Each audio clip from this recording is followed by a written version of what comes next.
اب یہ آپ سمجھ جائیں کہ جو سائفر آتا ہے فورن آفس کے اندر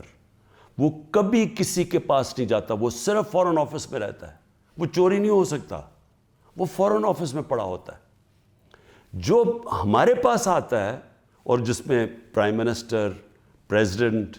آرمی چیف, ISI کا چیف, اور پھر ایک جاتا ہے اس کا جو جاتا ہے کیبنٹ سیکرٹری کے پاس, یہ یاد رکھیں کہ یہ وہ سائفر نہیں جاتا.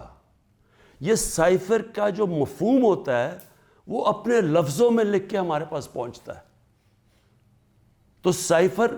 فورن آفس میں رہتا ہے, وہ کبھی وہ نہ چوری ہوا ہے, نہ وہ اور کوئی دیکھ سکتا ہے, نہ پرائم منسٹر, ہم کوئی نہیں دیکھ سکتے, کیونکہ یہ سائبر سیکیورٹی کا قانون ہے جو کہ کیبنٹ ڈویژن بتاتی ہے ان کو, فورن آفس کو. تو پہلے تو یہ سائٹ پہ کر دیں کہ سائفر کا جو کوڈ تھا وہ کبھی بھی پبلک نہیں ہوا, کسی نے نہیں وہ دیکھا, بشمول پرائم منسٹر کے, ہم نے کسی نے نہیں وہ دیکھا. ہمارے پاس وہ آیا کہ وہ سائفر کے اندر ایمبیسڈر اسد مجید اور ڈونلڈ نون نے کیا بات چیت کی, وہ ہمارے پاس آیا. اب سب کے لیے وہ میں نے بڑے احتیاط سے اس کو جب میرے سامنے آیا تو بڑے ہم نے احتیاط کی. کیا کیا ہم نے؟ سب سے پہلے اس کو فیصلہ کیا آپس میں کہ ہم یہ پبلک نہیں, ابھی اس کے اوپر بات نہیں کریں گے, کیونکہ OIC کی کانفرنس تھی پاکستان میں 22 اور 23 مارچ کو, تو سائفر آ چکا تھا 6 مارچ کا. ہم نے اس کانفرنس کی وجہ سے ہم چپ کر کے بیٹھے رہے کیونکہ باہر سے منسٹر آ رہے ہیں اور شور میں جاتا ہے اس کا, تو ہم نے کہا ملک کو نقصان پہنچے گا. حالانکہ جو سائفر کے اندر چیزیں ہیں وہ میں آپ کو بتاؤں, اس سے بڑا نقصان ملک کو کیا پہنچنا تھا کہ پوری سازش ہوئی گورنمنٹ گرانے کی, رجیم چینج کی. 27 تاریخ کو میں نے جلسے میں جو ایک کاپی لہرائی وہ سائفر نہیں تھا, جو سائفر کے اندر پیغام تھا, تو وہ میں نے بتایا. اور میں نے تب بھی محتاط رہا, میں نے یہ نہیں بتایا کہ میں نے کہا یہ بڑا سینسٹیو ہے, میں نے لکھ کے بتایا کہ میں صرف کوئی غلط بات نہ کہہ دوں, کیونکہ انٹرنیشنل ریلیشنز ہیں, ہماری دوسرے ملکوں کے ساتھ تعلقات ہیں, وہ نہ خراب ہو جائیں. اس کے بعد میں نے کیبنٹ میں رکھا, کیبنٹ کے سارے ممبرز کو بتایا گیا کہ یہ سائفر آیا ہے, اور یہ سمجھ لیں کہ یہ کتنی بڑی اس ملک سے, میں سمجھتا ہوں کہ یہ کتنی بڑی ملک کی توہین ہوئی کہ ایک باہر کا ایک آفیشل وہ پاکستان کے ایمبیسڈر کو کہہ رہا ہے کہ اپنے پرائم منسٹر کو اگر تم نے نہ ہٹایا,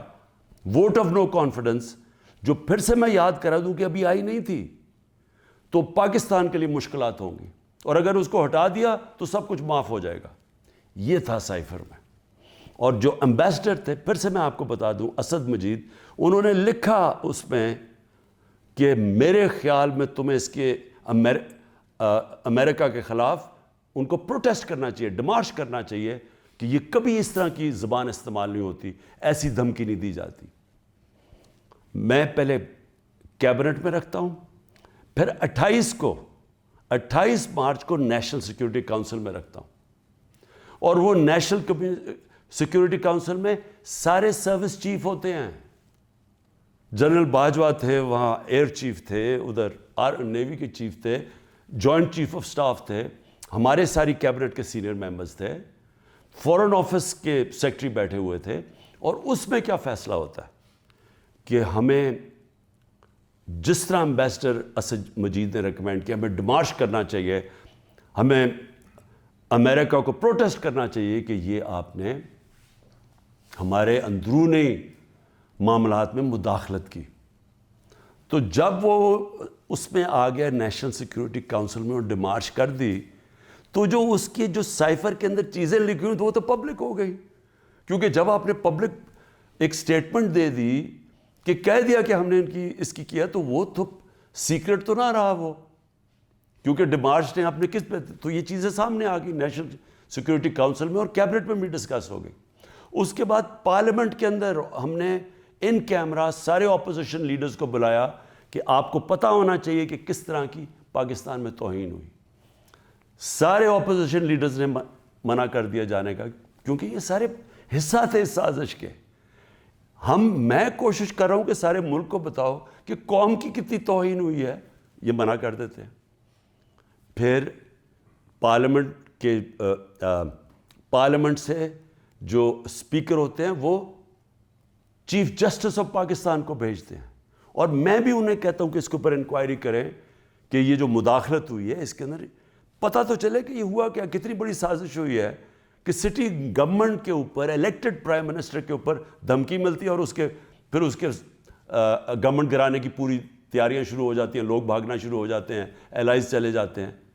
اور یہ پیغام کس کو تھا؟ مجھے تو پتہ تھا پیغام کس کو ہے. جنرل باجوہ کے لیے پیغام دیا گیا تھا, کیونکہ اسی کے پاس پاور تھی نا گورنمنٹ گرانے کی, باقی تو کوئی پرائم منسٹر کو نہیں ہٹا سکتا تھا. تو اس کے بعد جب یہ, اور پھر کیبنٹ کے اندر ہم نے اس کو ڈی کلاسیفائی بھی کر دیا. تو مجھے ابھی تک یہ نہیں سمجھ آ رہی کہ ایف آئی اے چاہتی کیا ہے, کہ جب سائفر تو سیف, جس طرح ثناء اللہ نے کہا وہ فارن آفس میں پڑا ہے, وہ تو اس کے اوپر تو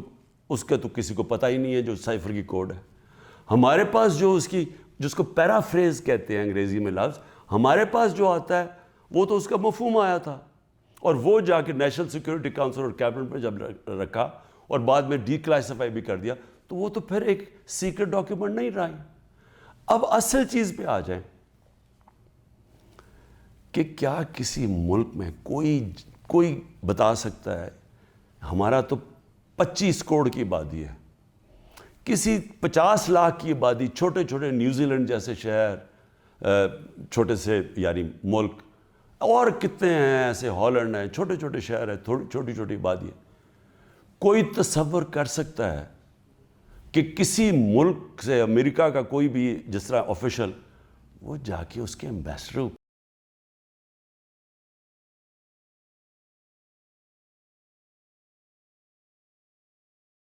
کہے کہ اپنے پرائم منسٹر کو گرا دو, نہیں تو ہم تمہیں یہ کر دیں گے. جب امریکہ نے رجیم چینج کیا پہلے, تو جو خود ہی ان کے سی آئی اے کے اور MI6 کے جو پیپرز ڈی کلاسیفائی ہوئے ہیں, ان میں کیا چیز نکلی؟ مصدق کی گورنمنٹ گرائی گئی, رجیم چینج کیا گیا 1950 کی دہائی میں.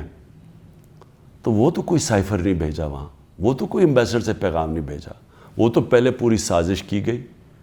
اپوزیشن کے ساتھ مل کے, میڈیا کے ساتھ میڈیا پہ پیسہ چلا, پہلے اس کو برا بھلا کہا گیا, اور پھر ان کے آرمی چیف کے ذریعے اس کی گورنمنٹ گرا دی. اور پھر دوسری 70 کی دہائی میں چلی کے اندر ایلیندا کو, پریزیڈنٹ ایلیندا کو گرایا گیا, اور وہ بھی کسی نے سائفر نہیں بھیجا, انہوں نے ان کے آرمی چیف کے ذریعے اس کی گورنمنٹ گرا دی, کو کر دیا. تو جب رجیم چینج ساؤتھ امریکہ میں بھی ہوتا ہے تو اس طرح تو پھر بھی نہیں ہوتا کہ پہلے وہ کوئی ایمبیسڈر سے دھمکی دی جائے. تو میں آخر میں یہ کہنا چاہتا ہوں اپنی قوم سے کہ دیکھیں, یہ کوششیں ساری ہو رہی ہیں کسی نہ کسی طرح عمران خان کو راستے سے ہٹانے کی. یہ پوری ہر چیز کے پتہ نہیں 180 کیسز ہیں, اور ایک اور وارنٹ بھی نکلا ہی ہے. الیکشن کمیشن کی توہین ہوگی, یہ دنیا میں آپ نے نہیں کبھی سنا. عدالتوں کی تو توہین ہوتی ہے, الیکشن کمیشن کی توہین ہونے وارنٹ نکلائیں. پوری کوشش ہے کسی نہ کسی طرح اس کو جیل میں ڈال دیں. میں کھڑا ہوں, جیل کے لیے بھی تیار ہوں, لیکن قوم کو میں یہ بتا دوں کہ میں انشاءاللہ